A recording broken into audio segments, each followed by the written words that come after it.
Hi YouTube. Let's get started. Cool. Oh, I forgot to fix my curtain, but yeah, never mind. So I'm Masa.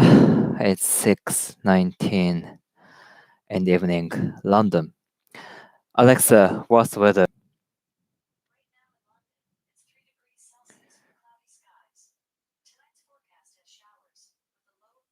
Cool. Okay. Hi again. Some mystery person on my YouTube live. Thanks a lot for coming. I don't know who you are, but I much appreciate your existence here. And hi, Instagram. There's no one. There's no one yet, but thanks, Instagram. So yeah, let me explain what I'm doing and why I'm doing this. So let's start with what I am doing. So let's look at today's title. From now on, I live stream about the marriage system on YouTube and Instagram. Cool. And today's episode is while reading the preface of Minimizing Marriage, I think about how marriage could be. How marriage could be. Does it make sense? Not sure, but it's alright. Hi, Abraxas. It's good to see you on this unusual platform, but it's alright. Yeah, feel free to. Yeah, I used to do this type of stream on Japanese audio social media, which is called stand.fm. So I've been doing that only in Japanese, but right now from yesterday, good to see you too. Yeah, good to see you, Abraxas. Hi, Chris. Chris. Chris, which Chris? Is it Chris from Sussex? Which Chris? Sorry, I don't remember every friend's Instagram ID because on Instagram Live, what we see is only your Instagram ID. I don't see your name, just the just the Instagram ID. So sorry if I can't remember who you are from your Instagram ID, but please let me know who you are if you don't mind. So yeah, cool. Actually, may I may I fix the curtain quickly?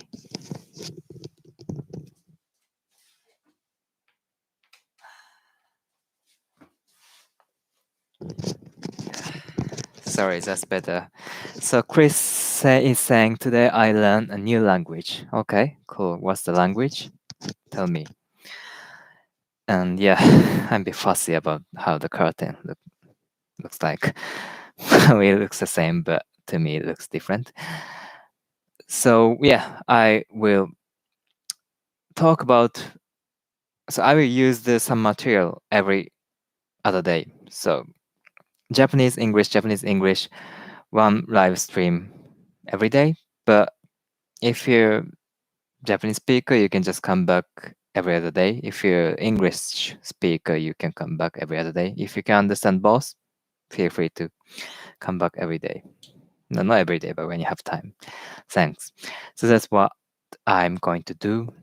And why I'm doing this. Thank you for the nice hearty hearts.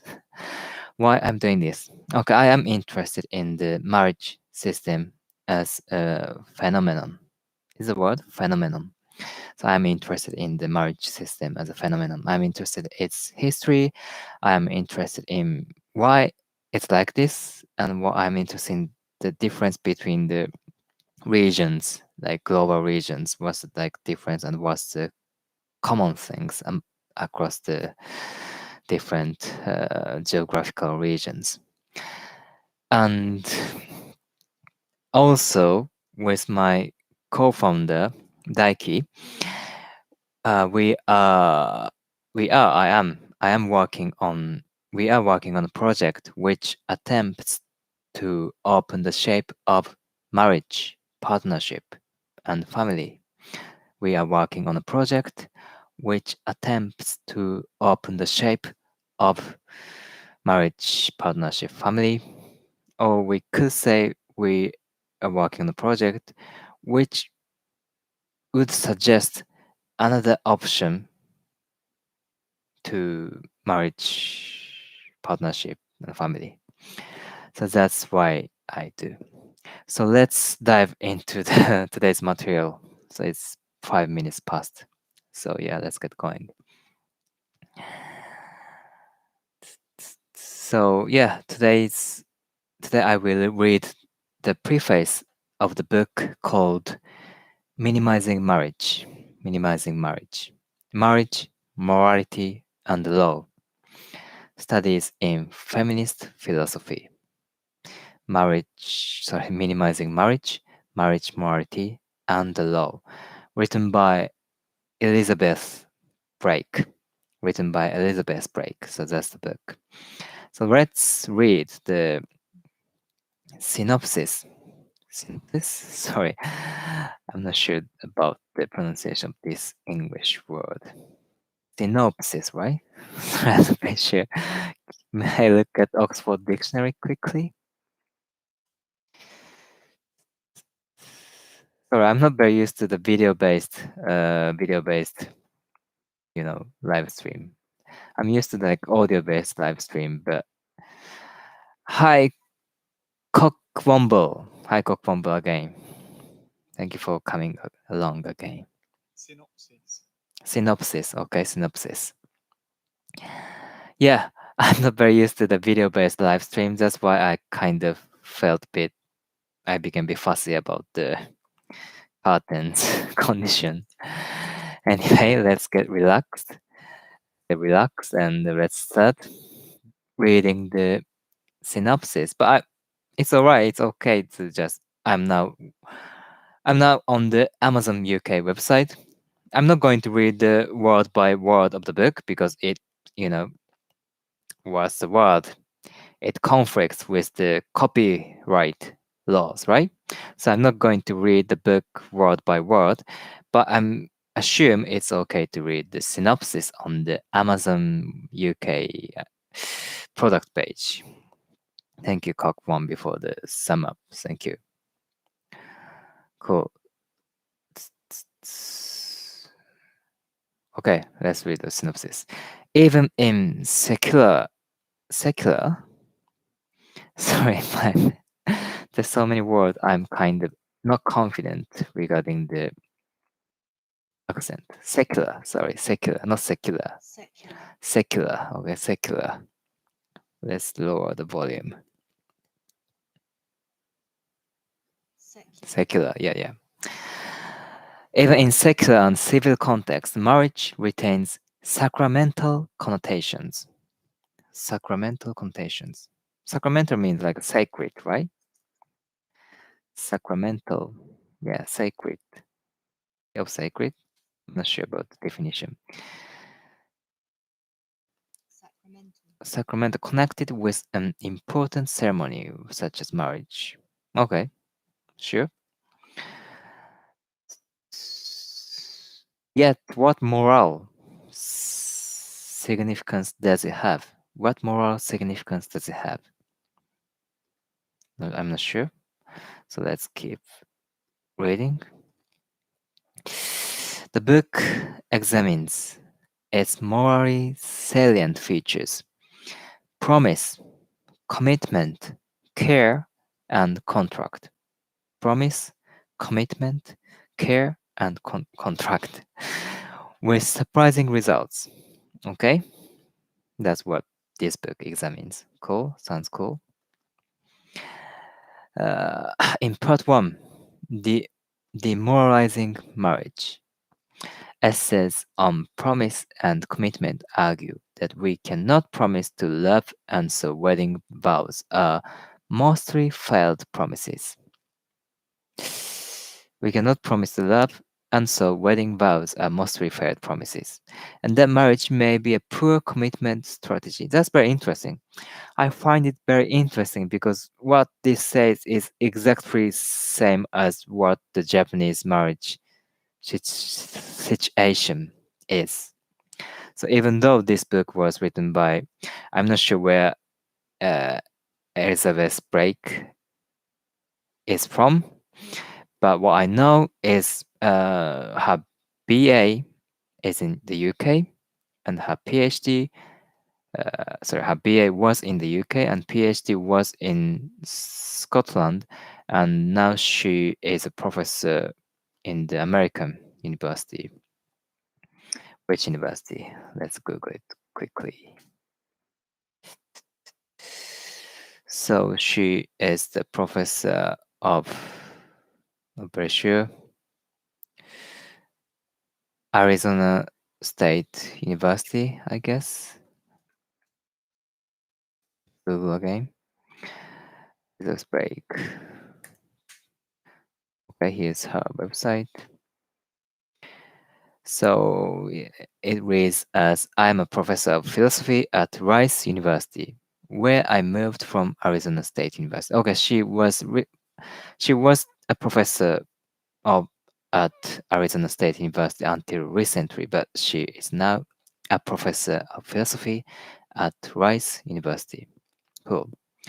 So even though, despite of her background, like how can I say, Western background, what it just says it's very similar to what the Japanese situation is.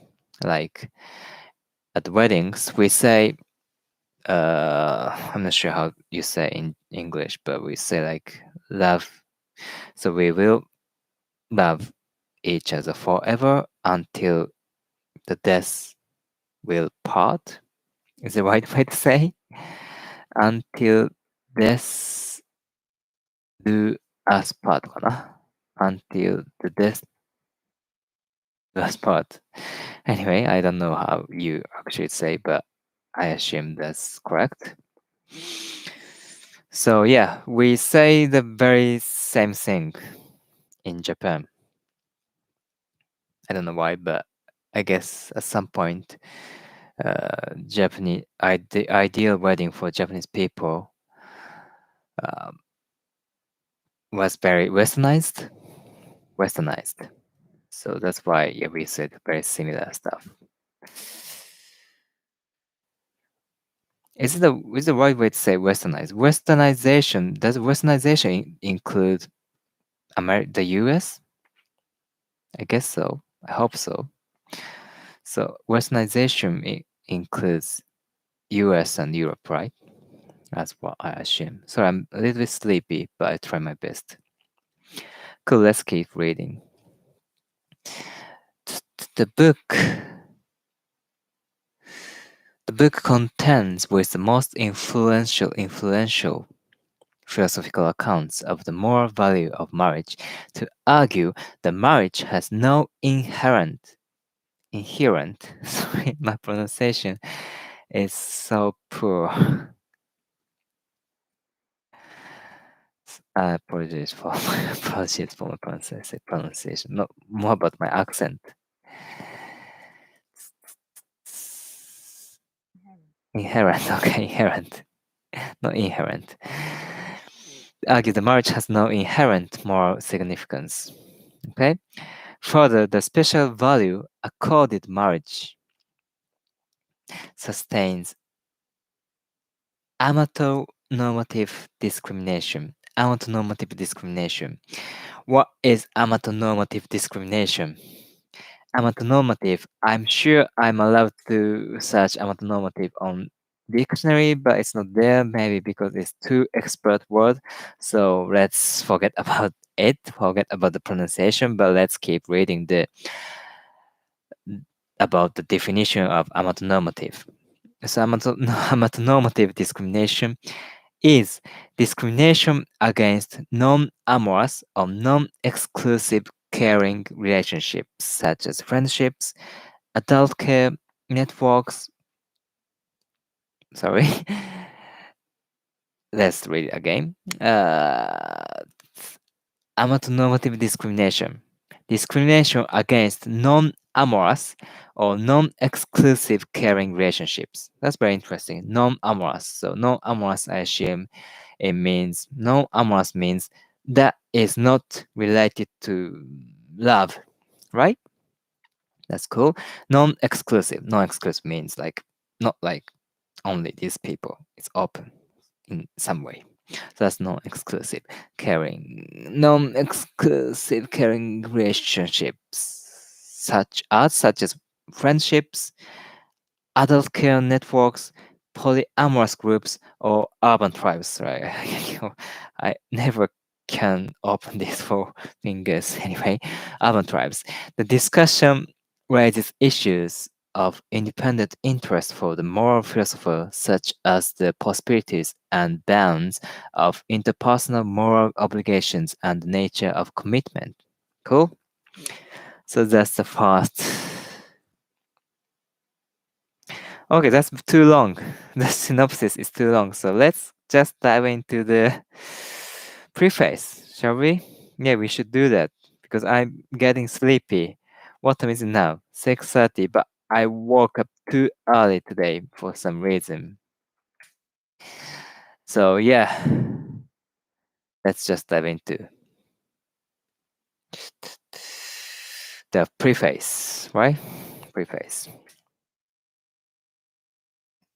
Sorry, preface, not preface. Preface, preface. Preface. I've been always pronouncing this word as preface, but it's preface. Preface, cool, preface. So let's look at the preface. But I'm not going to read preface word by word. Just let's focus on the point. So the first point, the author was growing up in the south of United States in the 1970s and 1980s. Cool. And the author learned that women could do anything because there's so many like superstars emerged in the US. Sorry, superstar women emerged in this kind of era. First female astronaut, first female priest in Virginia, and so on. But at the same time, the author Elizabeth, sorry if I pronounce it. Sorry, I'm getting too excited. The author's name is very important, so let's make sure I'm pronunciating her name very correctly.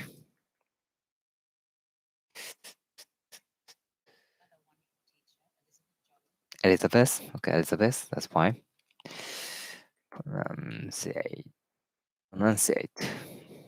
Oh, okay, it's a bit sleepy, but I will keep doing my best. Cool. What's next? What's next? What's next? So what's next? Next is so at the same time, so she learned a woman could do anything because that was the kind of era in the south of United States in the 1970s and 80s. Many superstar women emerged, but at the same time, she learned the I would say she doesn't say on the book, but I'd say she learned lots of marital norms or marriage related norms, or like fairy tale stuff, Disney movie stuff, I guess, Disney's film stuff. So also at the same time, she learned the norm or normal form of adult life was in married families, and that a child's normal trajectory to adulthood would bring him or her eventually to this goal. To this goal. Ah, Yusuke-san. Which Yusuke-san? Ah, that Yusuke-san, the fashion designer Yusuke-san. Not sure. Please remind me which Yusuke-san you are. Hi. So right now I'm reading the preface. not preface, preface of the book called Minimizing Marriage in English. But tomorrow I will read something, not read, I will talk with the material in Japanese. So every other day, English, Japanese, English, Japanese. That's my plan. Cool. So yeah, preface. Let's check the pronunciation of mm, mm, mm, mm, mm. Sorry, marital. So on one side, she learned women can do anything, but on the other side, she was educated to believe the marriage is the goal, or marriage is the like ideal something of the ideal goal of the adulthood. 隼人さん、こんにちは。今日はイングリッシュの日で、明日はジャパニーズの日です。やっております。お久しぶりです。お元気でしょうか？ビデオのライブストリームは慣れてないので、結婚についてですね。So I'm talking about the I'm talking about I'm talking about the I forgot what I tweeted. Let's see what I tweeted. こんばんは、隼人さん。どうですか？ロンドン、どこにいるんですか、隼人さん。Where are you, 隼人さん ?Let's speak in English because you can speak English.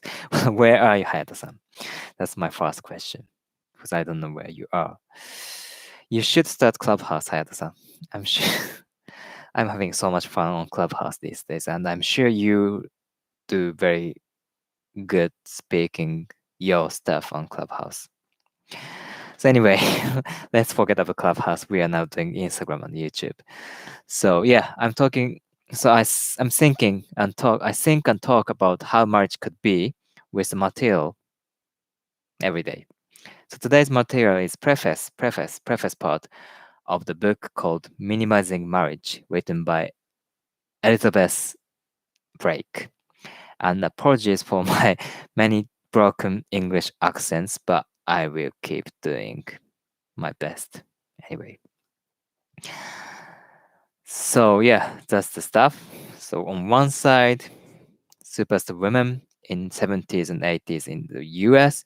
On the other side, many like the norms about marriage from, I guess, Disney films or any children shows on TV, which like projects, is the right word? Project marriage as like a proper goal from child to adult.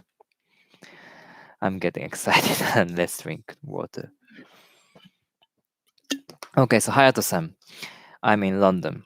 I will stay here for a bit. Yeah, I'm sure. I was not sure, but I've decided to go back to Tokyo, to Japan, but mainly Tokyo for a while. But I want to keep my visa, so I need to come back after 4 months or 4 or 5 months. But I'm not sure if I can come back, this situation. I'm not sure if the gate will be open or closed at the timing when I needed to come back. So that's risky, but that's the COVID pandemic life, right? Pandemic life for everyone. So yeah, let's live with it. Cool. So that's the story of the first part. That's how the author Elizabeth Brake, how she grew up. So let's look at the next part.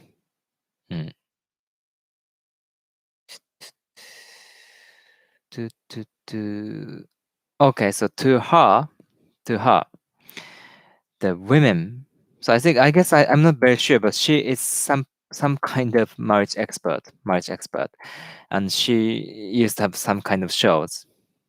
Sorry, she's not marriage expert. She is a marriage philosophical researcher. So she's a philosopher which whose expertise is around marriage. So let's say in that way. And she has shows and books. So she met many women, and she realized there are two groups of women.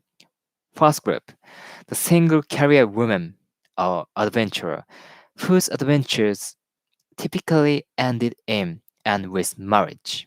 Okay, that's the first group. Let's look at YouTube. I forgot to look at YouTube completely. But anyway, let's do my best. That's a bit confusing. Like let's minimize the window a little bit. Not minimize, but let's make the YouTube window a bit smaller so I can look at both. So first group is the single career woman or adventurer, we say, whose adventures typically ended in and with marriage. And group two, the second group, is the who who usually provided dependable support to other characters but whose own story was in some way over. By the way, Hayato-san, actually this is like on are you still there? I'm not sure if you're still there. It says the synopsis or description of the book on its product page. It says the first ever philosophical book, philosophical academic book on marriage ever, and it was published in I guess 2011. It's interesting, like so how long time the philosophers has been ignoring marriage as a field of philosophy compared to the field of sex or field of love. There are many like philosophers who enjoyed thinking about love or sex, but not many philosophers are fond of the field of marriage, I guess. I don't know why, but that's what they say. Because the book originally published in October 2011 was the first philosophical book on marriage. I don't know if it's true, but I guess in the context of in the academic context, I assume that's true. Please correct me if I'm saying something wrong. Okay, that's the thing. That's the thing. There's two groups of women: single adventurers and married women whose story is over. I didn't know that. Yeah, please tell me if it's true or not. But do you know the Elizabeth Blake? She seems quite like serious philosopher and professor right now, professor of at the Rice University in the UK. Hi Jade, good to see you. Good to see you. Good to see you. So long. It's been a while. Are you still in London or are you somewhere else? It's the Jade I know, right? I assume it's a Jade I know, but apologies if the Jade I don't know. Okay, YouTube mystery audience is gone. So I have 0 audience on YouTube and I have 1 audience on Instagram. But that's usually the beginning of new challenge, right? So I accept it. That's fine. Okay, I have 1 mystery audience on YouTube. Hi, mystery audience on YouTube. And hi, Hayato-san or Jade on Instagram. Well, that's the same, 2 groups of women. And marriage had an inexcapably. Wow, I can't pronounce this word at all. Let's practice. Sorry. From time to time, I practice my English. Apologies. Inescapably. So inescapably. So marriage had an inescapably special place in society. But it seems to threaten women's independence. So that's the thing, right?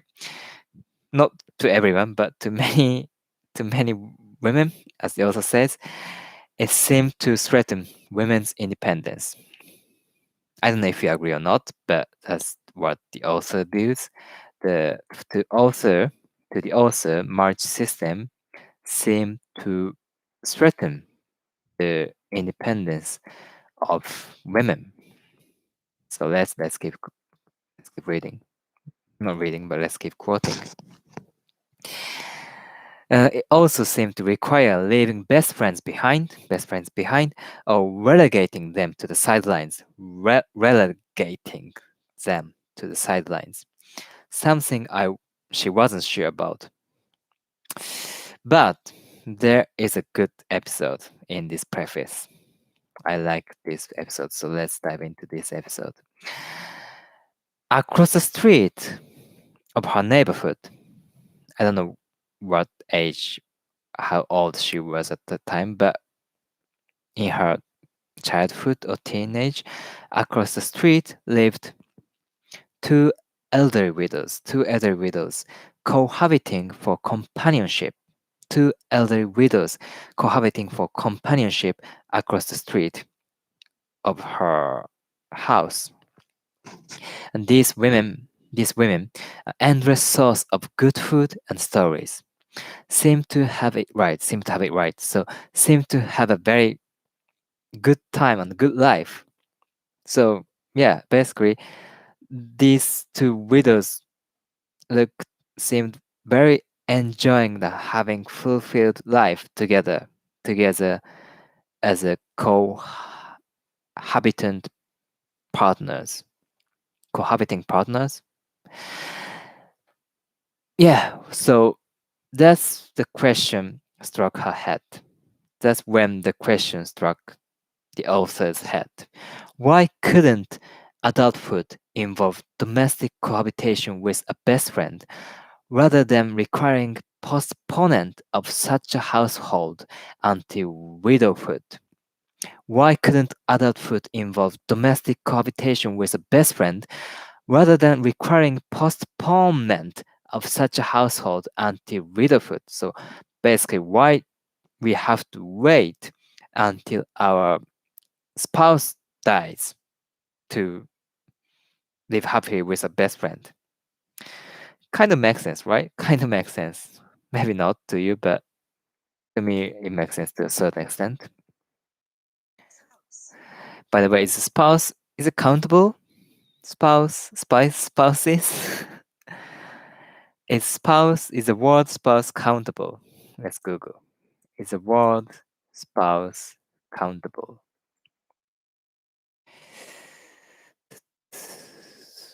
I'm not sure. It's spouse is the plural form of spouse is spouses. Okay, so spouse is countable. Sure. So basically, what I was saying was why we have to wait to live with our best friend until our spouse dies. Yeah, that's an interesting and very powerful, simple, minimalistic, critical question, I guess. And yeah, another question is here. Why couldn't someone just live with her friends in an arrangement allowing all of them to retain their distinctive identities and take on the domestic tasks that suited them best, rather than taking on the curiosity impersonal, rather than taking on the curiosity, sorry, not curiosity, rather than taking on the curiously impersonal and prescriptive roles of husband and wife. That's interesting. So, to rephrase this, there are like prescriptive roles of husband and wife in this world. And these are impersonal. These are not written for us. These are written by some people in the past. But we are still following them. We are still following them to lead our married life. So what she says, why instead of doing that, why can't we just live with our friends in arrangement, allowing all of them to retain their distinctive identities and take on the domestic tasks that suited us best? Cool. That's a nice question, I think. Domestic. Cool. So why was marriage so important and what was wrong with the alternatives? So that's a big question. That's a big question of this book. Why was marriage so important and what was wrong with the alternatives? Yeah, that's kind of that looks simple but difficult. So alternatives. Yeah, so that's a good question. The book is a critical investigation into the often proclaimed special value of marriage and its connection to morality. Morality, that's cool. That's what this book is about. Critical investigation into the often proclaimed special value of marriage and its connection to our morality. Morality. Morality. Morality. Okay. To some readers, okay. mm, mm, mm, to some readers, such attributions of value might seem antiquated, but they're by no means obsolete. They're by no means obsolete because in the U.S., the state promotes marriage, and its special value is inscribed into the Social Security Act. So it's not obsolete. It's not obsolete at all. And everywhere it seems the wedding industry capitalizes on the significance of marriage. Yeah, that's true. Wedding industry makes money. Maybe not that much in our pandemic period, but yeah, in general, it usually makes a good amount of money. Why that? So even for those already skeptical of the value of marriage, part 1 of this book should prompt a reconsideration of what we can promise to one another and of what we owe to one another in intimate relationships, and of how far privileging the couple, married or unmarried, sustains a distinctive type of discrimination. Distinct type of discrimination. That's very interesting. Mm, mm, mm. Okay, thank you for staying with me. I appreciate a lot. So the book examines the costs imposed by the special value attribute to marriage and to marriage-like cohabitation in society and law. So I'm not sure what marriage-like cohabitation in the US yet. So I'm very looking forward to learn about the the American situation about marriage-like cohabitation. Sorry, I just touched my microphone. And next part, that's the very interesting part. The privileging of marriage marginalizes the unpartnered and those in non-traditional relationships. Quarkialons, I'm not sure if you have heard of the word quarkialons, urban tribes, care networks, and polyamorous, sorry, polyamorists, and same-sex partners, where they are prohibited from marriage. They are prohibited from marriage. That's a very interesting way to say, or interesting way to group these kind of very different relationships. And it's also very interesting to see the word polyamorous in the preface of an academic book. That's kind of rare. I guess it doesn't happen very often, so I'm kind of yeah, feel nice to see the word polyamorous in the preface of this book. So yeah, let's this is a very important part. So let's recap. The privileging of marriage marginalizes the unpartnered and those in non-traditional relationships. Quarkialons, urban tribes, care networks, polyamorists, and same-sex partners, where they are prohibited from marriage.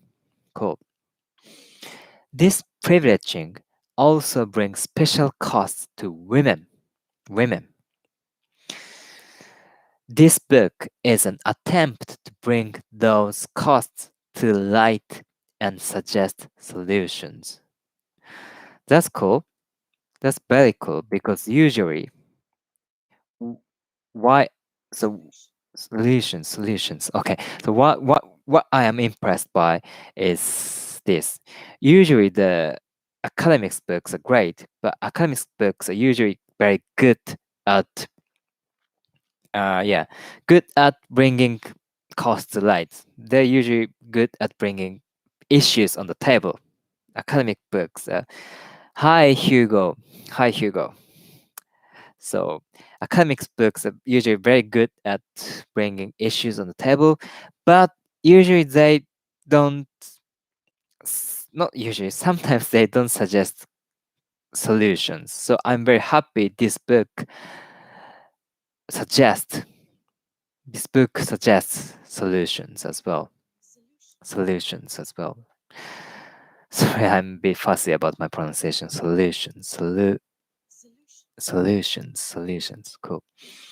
Hi, Hugo. Do I know Hugo? Anyway, very good to see you and welcome, Hugo. Hi, Hollyhock. Hi, Hollyhock. Feel free to put your name if you prefer to be called in another way. So, yeah, what time is it now in Japan? Hollyhock. Hello, Hugo. Today is English day, tomorrow is Japanese day, and day after tomorrow is English day again. So that's the structure. And yeah, we are almost over. The rest of the preface is just thanking many people, the author thanking many people because this book began more than a decade ago in my graduate studies at the University of Saint Andrews, and my debt began here. Okay, so blah blah blah. Many people, many great people, many nice and great people blah blah. And finally, I should thank two journals for permission to reprint material published elsewhere. So some chapter had been published elsewhere in academic journals before, but yeah, they were generous enough to allow the author to reprint in this book. So yeah, that's fine. That's the preface. That's it. Cool. We we made it over 40 minutes. It was kind of tough, but thank you. Sorry, I'm kind of excited, but Izu,こんばんは。何時? What time is it now, Japan? So thank you, two people, one person, three, two on Instagram, one on YouTube. So tomorrow I will. What I'm going to read, I'm not sure yet. Anyway, I will think about it. Tomorrow I will read something. Sorry. Tomorrow I will talk about something related to marriage with some kind of material. But I haven't decided the material yet. But I will let you know tomorrow. And the day after tomorrow, I will talk about the marriage again with different material in Japanese. あ、隼人さん。すみません。最後までね、こんなね、下手くそなね、プロイングリッシュにね、付き合っていただいて。いや、もう一人で喋るとね、いかに、so when I speak alone, I kind of getting more and more fussy about my poor pronunciation of my English. So, but I will do my best. I will keep doing my best. So, thank you very much. And I will end my stream and see you very soon. I'm not sure how to end stream. Okay, let's end this stream on YouTube first, and let's end this stream on Instagram next. Actually, I can end my